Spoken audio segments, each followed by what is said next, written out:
Politics లెవెల్లో చూడాలండి Hmm. ఓట్ల కోసం. ఓకే. ఎందుకంటే దీనికన్నా ముందు ఇప్పుడు జరిగిన నిలంబూర్ అని చెప్పి ఒక ఎలక్షన్ నడిచింది కేరళలో, బై ఎలక్షన్. మొన్ననే ఓటింగ్ జరిగింది. రేపు దాని రిజల్ట్ రాబోతుంది, ఓహ్!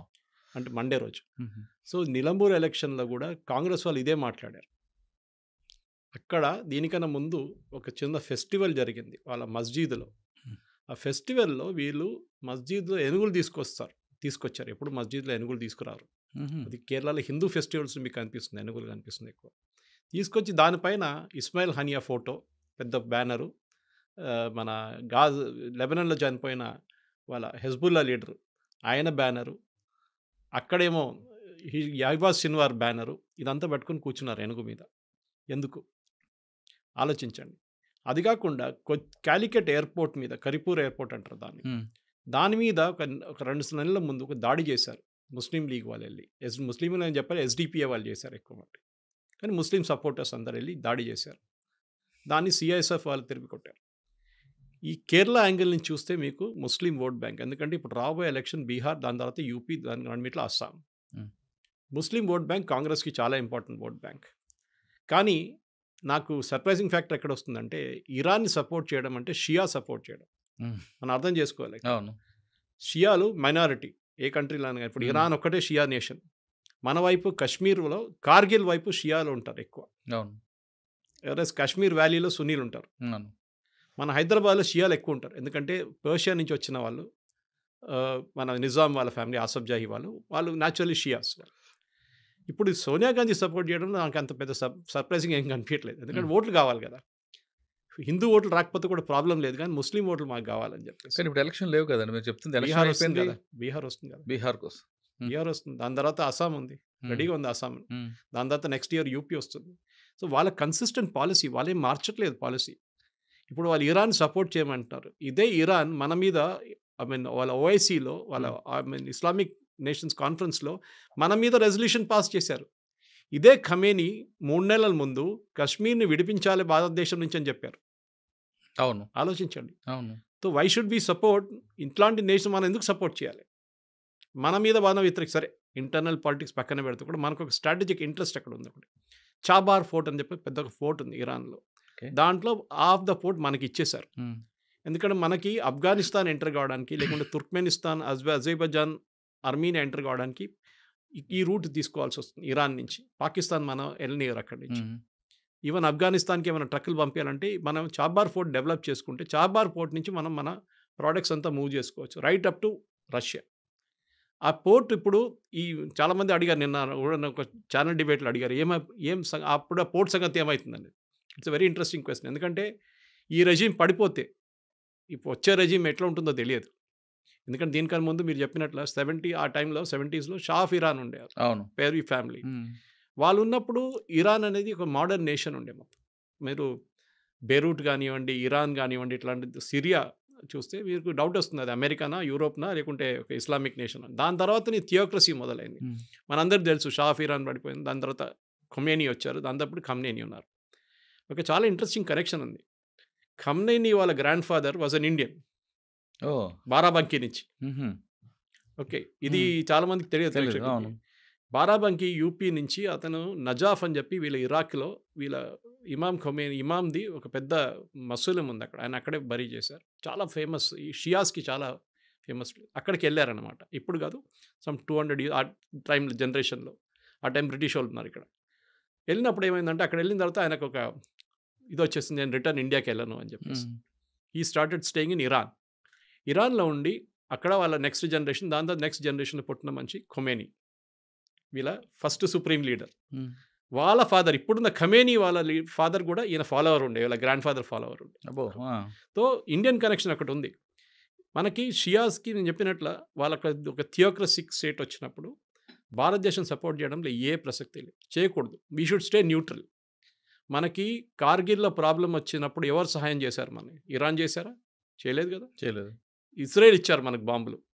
బాలాకోట్ మీద కొట్టిన బాంబు బంకర్ బస్టర్ బాంబు అంటారు దాన్ని, చిన్న వర్షన్, ఇప్పుడు పెద్దది కాదు, చిన్న వర్షన్ స్ట్రైకర్ది. అది ఎవరు ఇచ్చారు? ఇజ్రాయెల్ ఇచ్చారు మనకి. అంటే మన దగ్గర ఉన్న ఆర్మ్స్ కూడా ఎక్కువ కూడా ఇజ్రాయెల్ నుంచి వస్తున్నాయి కదండి. హైదరాబాద్లో 2 కంపెనీలు ఉన్నాయి సార్. అవును. ఇప్పుడు యూజ్ చేసిన, మన పాకిస్తాన్ మీద యూజ్ చేసిన 2 డ్రోన్లు, ఒక మిసైల్ హైదరాబాద్లో తయారైంది.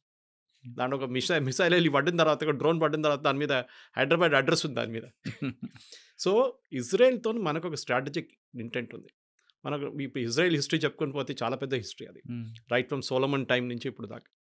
కానీ ఇజ్రాయెల్తో మనకి ఒక ఫిజికల్ కనెక్షన్ చాలా ఉన్నాయి. So Israel as a nation 1948లో ఫామ్ అయింది. మనకు ఫ్రీడమ్ వచ్చిన తర్వాత 1 year తర్వాత వాళ్ళు ఫామ్ చేసుకున్నారు. వాళ్ళు కొనుక్కున్నారు ల్యాండ్. అవునండి. బ్రిటిష్ స్టేటస్ నుంచి బ్రిటిష్ వాళ్ళు వెకేట్ చేసినప్పుడు బ్రిటిష్ వాళ్ళు ఎక్కడైనా కానీ మొత్తం మెసప్ చేసి వెళ్ళిపోతారు. మన దగ్గర కూడా అదే చేశారు. ఆఫ్ఘనిస్తాన్ వైపు ఒక లైన్ డ్రా చేసి డురాండ్ లైన్ అన్నారు. వాళ్ళు ఇప్పుడు అంటే మేము పట్టించుకోమంటున్నారు. ఇటువైపు ఏమో మెక్మోహన్ లైన్ చెప్పి చైనా వైపు అరుణాచల్ ప్రదేశ్ చైనీస్ పట్టించుకోవట్లేదు. మన వైపు కూడా అంతే చేసేది. పాకిస్తాన్ ఇండియాకి లైన్ డ్రా చేశారు.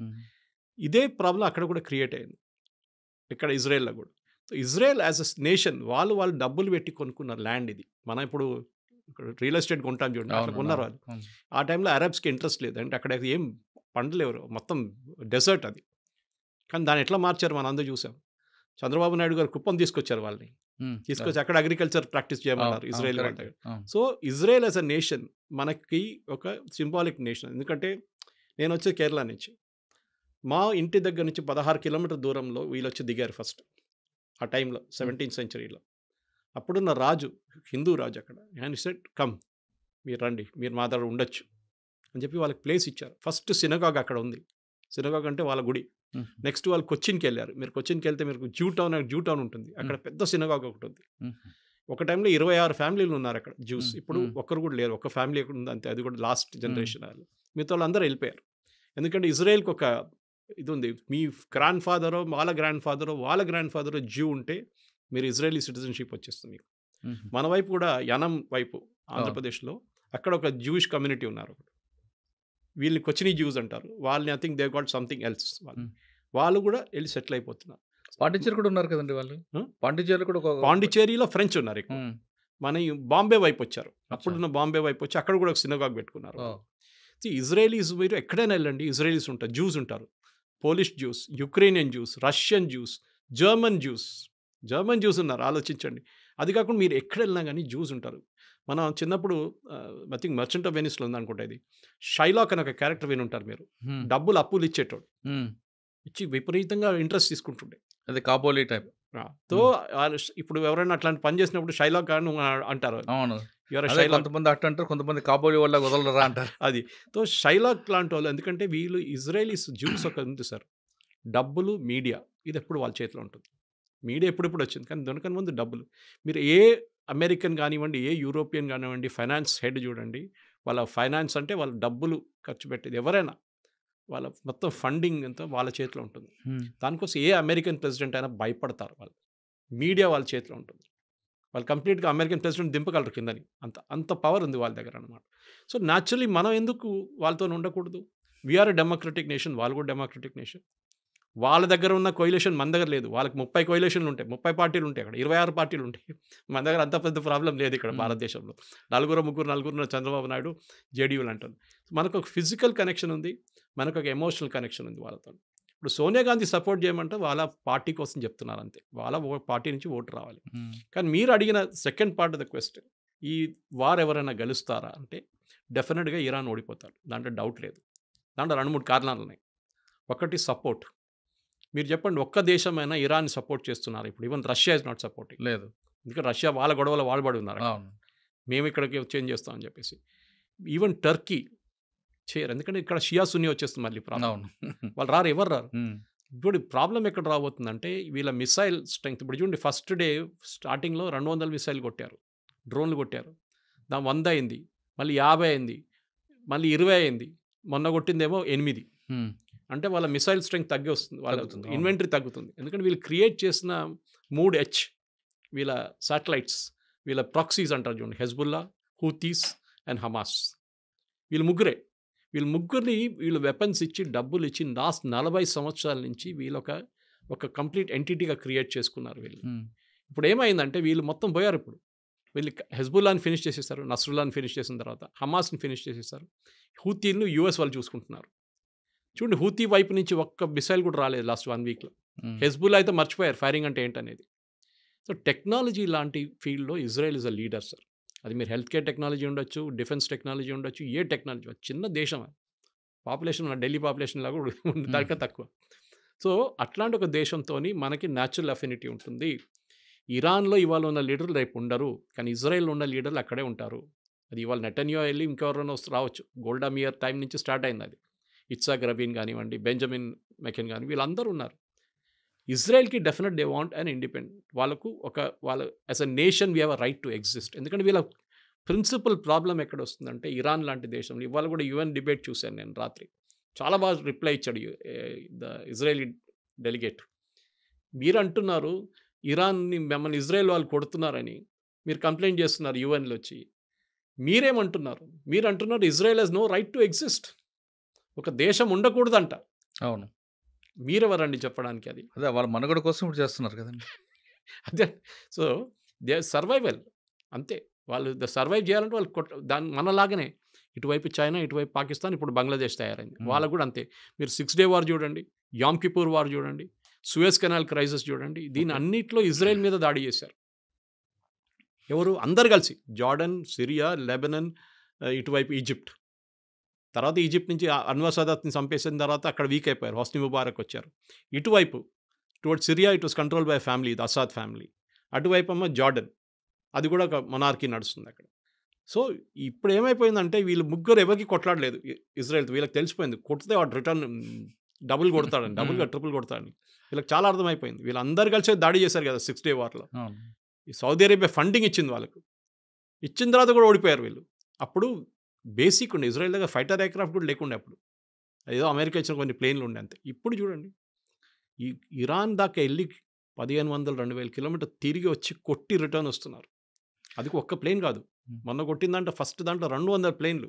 And okay. They didn't lose a single one. ఇప్పుడే మొత్తం డిఫెన్స్ వాళ్ళ ఎయిర్ డిఫెన్స్ కొట్టిపడేశారు. Hmm. They having total dominance of the skies. అదే ఈవెన్ ట్రంప్ కూడా చెప్పారు చూడు. సార్ ట్రంప్ పాకిస్తాన్ వైపు వెళ్ళడం, ఆయనకి లంచ్ పెట్టడం, ఆ పాకిస్తాన్ ఎయిర్ బేస్ వాడుకోవడం వెనక ఉద్దేశం ఇరాన్‌కి సపోర్ట్ చేయమని ఇండైరెక్ట్‌గా పాకిస్తాన్ ప్రధానమంత్రి ఎవరండి? మునీర్. షాబాజ్ షరీఫా? ఆ! ఆయన ఎందుకు విలువలేరండి? అదే మునీర్ అంటే ఆర్మీ ఆఫీసర్ గతంలో ఐఏఎస్ఏ అది కాదు. Head background. ఆఫ్ స్టేట్‌ని పిలవాలి కదా ఎప్పుడు. అవును. డిన్నర్ మీరు ఎవరిని పిలుస్తారు? లంచ్ మీరు అంటే నేనైనా స్టేట్ ప్రెసిడెంట్ మీరు పిలవాలి. నరేంద్ర మోదీని పిలుస్తారా? లేకుంటే మన ఆర్మీ చీఫ్‌ని పిలుస్తారా? ఆర్మీ మోడీని పిలుస్తాం. అంటే ఆయన మోడీని యాటిట్యూడ్ పిలిచారు కూడా. కానీ మోడీని పిలిచారు. ఇక్కడ మునీర్ అనే వ్యక్తి ఐఏఎస్ఏ బ్యాక్‌గ్రౌండ్ అన్నీ ఉన్నాయి కాబట్టి ఐఎస్ఐ వాళ్ళు పాకిస్తాన్‌లో అల్లా అండ్ ఆర్మీ రూల్స్ అవును. అంతే. వీళ్ళిద్దరే నడిపిస్తారు పాకిస్తాన్. అందరికి తెలుసు. ఆ రోజు కూడా క్రైసిస్ జరిగినప్పుడు మీకు గుర్తుంటుంది. జేడీ వాన్స్ మాట్లాడింది అసీం మునీర్‌తో. హ్మ్. He didn't speak to Shahbaz Sharif. తర్వాత మాట్లాడంటున్నారు. అది కొంచెం ఫేస్ సేవింగ్ ఎక్సర్‌సైజ్ అది. హ్మ్. కానీ ఇండియాతోని మాట్లాడినప్పుడు హి spoke to prime minister Modi. Correct. ఎందుకంటే పవర్ ఎవరి దగ్గర నుంచి చూస్తున్నారు. పాకిస్తాన్ భయం మునీర్ ఏంటంటే దగ్గర పవర్ ఉంది. పవర్ ఉంది. వీళ్ళకి హ్మ్. భయం ఏంటంటే సార్ మీరు చెప్పింది ఒక బేస్ ఇస్ వన్ ఆబ్జెక్టివ్. అది వాళ్ళు ఎప్పుడైనా వాళ్ళ పక్కన ఖతార్‌లో బేస్ ఉంది. ఇంత పెద్ద బేస్ ఉంది వాళ్ళ దగ్గర. హ్మ్.